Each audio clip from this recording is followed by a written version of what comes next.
Hi friends, welcome to GD Law Studies. In this video, we will see 3 years LLB first round cut-off merit list, waiting list. உங்களுக்குலாம் allotment order ஆனது வரதுக்கான start ஆகிடுச்சு. So இந்த allotment order நீங்கள் எப்படி download பண்ணலாம்? allotment order download பண்ணுறதுக்கு முன்னாடி ஆன்லைன் பேமெண்ட்டு எவ்வளோ பே பண்ண வேண்டியது இருக்கும்? allotment orderல என்னென்ன டாக்குமெண்ட்ஸ் நீங்கள் காலேஜில் ஜாயின் பண்ணும்போது சப்மிட் பண்ண வேண்டியது இருக்கும் என்பதை ஃபுல் டீட்டெயில்ஸாக இந்த வீடியோவில் போட்டுக்க. ஸோ வீடியோவை ஸ்கிப் பண்ணாமல் பாருங்கள். வீடியோக்குள்ளே போகிறதுக்கு முன்னாடி இந்த சேனலை இன்னும் சப்ஸ்கிரைப் பண்ணாமல் இருக்கீங்கன்னா சப்ஸ்கிரைப் பண்ணிவிட்டு கூடவே இருக்கிற நோட்டிஃபிகேஷன் பில்ல ஆள் கொடுத்துங்க. வாங்க வீடியோக்குள்ளே போகலாம். TNDALU வெப்சைட், இந்த வெப்சைட்டில் போனீங்கன்னா ஆன்லைன் கவுன்சிலிங்னு உங்களுக்கு இருக்கும். ஆன்லைன் கவுன்சிலிங்கை கிளிக் பண்ணி இந்த கேண்டிடேட் லாகின் பேஜ் வந்து ஓப்பன் ஆகும். இதில் வந்து application number, date of birth போட்டு லாகின் பண்ணிங்கன்னா உங்களுக்கு எந்த காலேஜ் அலாட் ஆகிருக்கோ அந்த காலேஜ் வந்து உங்களுக்கு இந்த ஷோ ஆகும். ஷோ ஆச்சுன்னா உங்களுக்கு அந்த காலேஜ் எந்த காலேஜ்னு பார்த்துக்குங்க. பார்த்துக்கிட்டு கீழே வந்து ஆன்லைன் பேமெண்ட் இருக்கும். அந்த ஆன்லைன் பேமெண்ட்டை கிளிக் பண்ணிங்கன்னா 1620 ரூபாய் நீங்கள் வந்து பே பண்ணி அதற்கான ஸ்லிப்பை வந்து பிரிண்ட் அவுட் எடுத்து வச்சுக்கோங்க. காலேஜ் அட்மிஷன் அப்போ சப்மிட் பண்ண வேண்டியது இருக்கும். இப்படி தான் நீங்கள் வந்து அலாட்மெண்ட் ஆர்டரை டவுன்லோட் பண்ண போகிறீங்க. ஒரு சில பேர் வந்து அலாட்மெண்ட் ஆர்டர் வந்துட்டு ஆன்லைன் பேமெண்ட் பண்ணால் மட்டும்தான் நான் வந்து எந்த காலேஜ் அலாட் ஆகிருக்குதுன்றதை பார்க்க முடியுமான்னு கேட்டிருக்கீங்க. அப்படி இல்லை, நீங்கள் வந்து லாகின் பண்ணிங்கன்னா application number, date of birth போட்டு லாகின் பண்ண உடனே உங்களுக்கு உங்களுடைய நேமு, உங்களுடைய டேட் ஆஃப் பர்த், உங்களுடைய அப்ளிகேஷன் நம்பர், உங்களுடைய கேட்டகரி, ரேங்க் லிஸ்ட் இது எல்லாமே வந்துடும். ப்ளஸ் வந்து எந்த காலேஜ் உங்களுக்கு அலாட் ஆகிருக்கோ அந்த காலேஜ் நேமும் வந்து உங்களுக்கு ஷோ ஆகிடும். அதுக்கு கீழே தான் வந்து ஆன்லைன் பேமெண்ட் இருக்கும். அந்த ஆன்லைன் பேமெண்ட் பண்ண பிறகு தான் அது சக்ஸஸ் ஆச்சுன்னா அதுக்கப்புறம் அலாட்மெண்ட் ஆர்டரை டவுன்லோட் பண்ணுறதுக்கான ஆப்ஷன்ஸ் உங்களுக்கு ஷோ ஆகும். அந்த அலாட்மெண்ட் ஆர்டரை நீங்கள் வந்து டவுன்லோட் பண்ணிக்கலாம். இப்போ உங்களுக்கு எக்ஸாமில் ஒரு அலாட்மெண்ட் ஆர்டரை டவுன்லோட் பண்ணியிருக்கேன், நான் உங்களுக்கு வந்து ஷோ பண்ணுறேன். இது வந்து 3 இயர்ஸ்க்கானது தான்.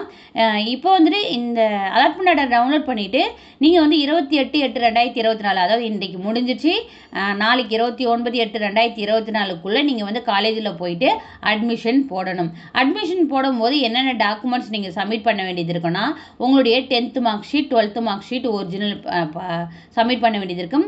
உங்களுடைய டிகிரியில் வந்து UG டிகிரியில் பார்த்தீங்கன்னா உங்களுடைய டிகிரி சர்டிஃபிகேட்டோ அல்லது ப்ரொவிஷனலோ நீங்கள் சப்மிட் பண்ண வேண்டியது இருக்கும். உங்ககிட்ட டிகிரியும் இல்லை, ப்ரொவிஷனலும் இல்லைன்னா அதுக்கான ரிக்வஸ்ட் லெட்டர் வந்து நீங்கள் சப்மிட் பண்ணாலே போதுமானது. அதுக்கப்புறம் உங்களுடைய கன்சாலிடேட் மார்க் ஸ்டேட்மெண்ட் இருந்து அது வந்து ஒரிஜினல் சப்மிட் பண்ண வேண்டியது இருக்கும். அதுக்கப்புறம் all mark statement of the qualifying எக்ஸாமினேஷனுடைய ஆல் மார்க் ஸ்டேட்மெண்ட் சப்மிட் பண்ண வேண்டியது இருக்கும். அதுக்கப்புறம் உங்களுடைய TC, அதுக்கப்புறம் உங்களுடைய கம்யூனிட்டி சர்டிஃபிகேட்டில் நிறைய பேருக்கு டவுட்ஸ் என்னென்னா, என்கிட்ட ஓல்டு டைப்பில் கார்ட் டைப்பில் தான் நான் வச்சுருக்கேன், சப்மிட் பண்ணலாமான்னா தாராளமாக நீங்கள் சப்மிட் பண்ணலாம். அப்படி இல்லை, நான் நியூக்கு வந்து இப்போ தான் அப்ளை பண்ணியிருக்கேன், அதுக்கான வந்துட்டு காப்பி தான் என்கிட்ட இருக்குதுன்னா அதையும் வந்து நீங்கள் சப்மிட் பண்ணலாம். அதுக்கப்புறம் ஸ்பெஷல் கேட்டகரியாக இருக்கீங்கன்னா அதுக்கான சர்டிஃபிகேட் நீங்கள் சப்மிட் பண்ண வேண்டியது இருக்கும். இன்னொரு முக்கியமான டவுட் உங்களுக்கு இருக்கிறது என்னென்னா, எலிஜிபிலிட்டி சர்டிஃபிகேட். இந்த எலிஜிபிலிட்டி சர்டிஃபிகேட்டை 2 பேர் எடுக்கணும். ஒன்று வந்து டீம்டு யூனிவர்சிட்டிஸ், அதாவது MGR university, SRM, Sathyabama, Saveetha, இந்த மாதிரி ப்ரைவேட் யூனிவர்சிட்டிஸ் இருக்காங்க இல்லையா, அவங்க அந்த இதில் UG வந்து ப்ரைவேட்டில் படிச்சிருக்காங்க இல்லையா, அவங்க வந்துட்டு இந்த எலிஜிபிலிட்டி சர்டிஃபிகேட்டை எடுக்கணும். அதுக்கப்புறம் அதர் ஸ்டேட்லேருந்து தமிழ்நாட்டுக்கு படிக்க வர ஸ்டூடெண்ட்ஸ் வந்து எடுக்கணும். இதுவே நீங்கள் வந்து டீம்டு யூனிவர்சிட்டிஸ், அதாவது தமிழ்நாட்டில் இருக்கிற ப்ரைவேட் காலேஜஸில் UG முடிச்சிக்கிங்கன்னா நீங்கள் 1000 ரூபாய்க்கு வந்து DD எடுக்கணும். இதுவே நீங்கள் வந்து அதர் ஸ்டேட்டில் இருந்து வந்து தமிழ்நாட்டில் படிக்கிறீங்கன்னா 2000 ரூபாய்க்கு வந்து நீங்கள் DD எடுக்க வேண்டியது இருக்கும். ஓகேங்களா? அதுக்கப்புறம் வந்து ஆன்டி ரேகிங் அஃபிடாவிட். இந்த ஆன்டி ரேகிங் அஃபிடாவிட்டை வந்து நீங்கள் வந்து டைரெக்டாக போயிட்டு ஒரு நோட்ரி பப்ளிக் கிட்ட சைன் வாங்க வேண்டிய அவசியம் கிடையாது. நல்லா நோட் பண்ணிக்க. நீங்கள் நோட்ரி பப்ளிக் கிட்ட சைன் வாங்க வேண்டிய, அட்டஸ்டேஷன் வாங்க வேண்டிய அவசியம் கிடையாது. நீங்கள் ஆன்லைன்லேயே வந்து இந்த ஆன்டி ரேகிங்க்கு வந்து அப்ளை பண்ணி டவுன்லோட் பண்ணிக்கலாம். அதற்கான வீடியோ வந்து ஆல்ரெடி போட்டிருக்கேன், அந்த லிங்க் வந்து நான் டிஸ்கிரிப்ஷனில் கொடுக்குறேன், நீங்கள் செக் பண்ணிக்கங்க. அதுக்கப்புறம் உங்களுடைய பாஸ்போர்ட் சைஸ் ஃபோட்டோ 3 காப்பீஸ் வந்து கேட்டிருக்காங்க.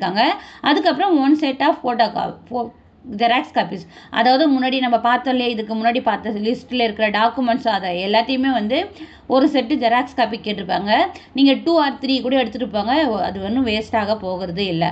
அதுக்கப்புறம் மோஸ்ட்லி வந்து கமெண்ட் பாக்ஸில் கேட்டிருக்கிறது என்னென்னா, ஸ்டூடெண்ட் வந்து செல்ஃப் ஸ்டாம்ப்டு என்வலப் கவர்னு கேட்டிருக்காங்க இல்லையா, அது என்னது, எப்படி வாங்குறது அப்படின்னு சொல்லிட்டு கேட்டிருக்கீங்க.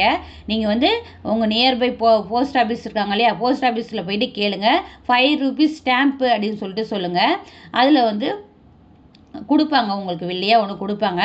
அது ப்ளஸ் வந்து உங்களுடைய என்வலப் கவர், அந்த என்வலப் கவர் வந்து ப்ரௌன் கலர் அல்லது வந்துட்டு ப்ளூ கலரில் இருக்கும். A4 ஷீட் சைஸில் வாங்கிக்கோங்க. A4 ஷீட் சைஸ், அது இல்லை அதை விட பெருசாக இருந்தாலும் பரவாயில்ல, அதுக்கு சின்னதாக இருக்கிறத வாங்காதீங்க. ஓகேவா? 2 செட் கேட்டிருக்காங்க. 5 செட்டோ இல்லை 3 செட்டோ நீங்கள் வந்து வாங்கி வச்சுங்க. அவங்க வந்து காலேஜை பொறுத்த வரைக்கும் 2 செட்டு வந்து கேட்டிருக்காங்க. 2 செல்ஃப் ஸ்டாம்ப்டு என்வலப் கவர்னு கேட்டிருக்காங்க. உங்களால் முடிஞ்சால் 5 வாங்கிக்கோங்க, இல்லை மினிமம் வந்து 3 ஆச்சு வாங்கி வச்சுக்கோங்க. ஓகேங்களா? இந்த டாக்குமெண்ட்ஸ்லாம் எடுத்துகிட்டு நீங்கள் காலேஜில் அட்மிஷன் போட போகும்போது எவ்வளோ ஃபீஸ் பே பண்ண வேண்டியது இருக்குன்னா 1520 ரூபாய் வந்து யூனிவர்சிட்டி ஃபீஸாக நீங்கள் வந்து பே பண்ண வேண்டியது இருக்கும். ஓகேங்களா? இதுவே வந்து நீங்கள் டிஃப்ரெண்ட்லி ஏபிள்டு கேண்டிடேட்டாக இருக்கீங்கன்ற பட்சத்தில் ஃபீஸ் வந்து எக்ஸம்ப்டட்னு சொல்லியிருக்காங்க. ஓகேங்களா? இதில் நான் எல்லா விஷயத்தையும் வந்து கவர் பண்ணியாச்சு. இன்னும் உங்களுக்கு டவுட்ஸ் இருக்குதுன்னா கமெண்ட் பாக்ஸில் கமெண்ட் பண்ணுங்கள். முடிஞ்ச வரைக்கும் ரிப்ளை கொடுக்குறேன். நிறைய பேருக்கு வந்து அப்டேஷன் வீடியோ கொடுக்கலன்னு சொல்லிட்டு கேட்டுருந்தீங்க. சம் பர்சனல் ஒர்க் இருந்தது. ஸோ அதை தான் இனிமேல் வந்து ரெகுலராக வந்து வீடியோ போடுவோம். ஸோ மறக்காமல் சேனலை ஃபாலோ பண்ணிங்க. இந்த வீடியோ உங்களுக்கு யூஸ்ஃபுல்லாக இருந்திருக்கு நான் நம்புகிறேன். யார் யாருக்கெல்லாம் வந்து அலாட்மெண்ட் ஆர்டர் வந்திருக்கு, யார் யாருக்கெல்லாம் அலாட்மெண்ட் ஆர்டர் வரல, எந்த காலேஜ் அலாட்டாக இருக்குதுன்றதை கமெண்ட் பாக்ஸில் மென்ஷன் பண்ணுங்கள். யாரெல்லாம் வந்து 3 இயர்ஸ் அலாட்மெண்ட் ஆர்டரை வந்து செலக்ட் ஆகியிருக்காங்களோ, மெரிட் லிஸ்ட் வெயிட்டிங் லிஸ்ட்டில் இருக்காங்களோ, அந்த ஸ்டூடெண்ட் உங்களுக்கு தெரிஞ்சவங்க இருக்காங்கன்னா அவங்களுக்கு இந்த வீடியோவை ஃபார்வர்ட் பண்ணுங்கள். Thank you, keep supporting. Hi friends, welcome.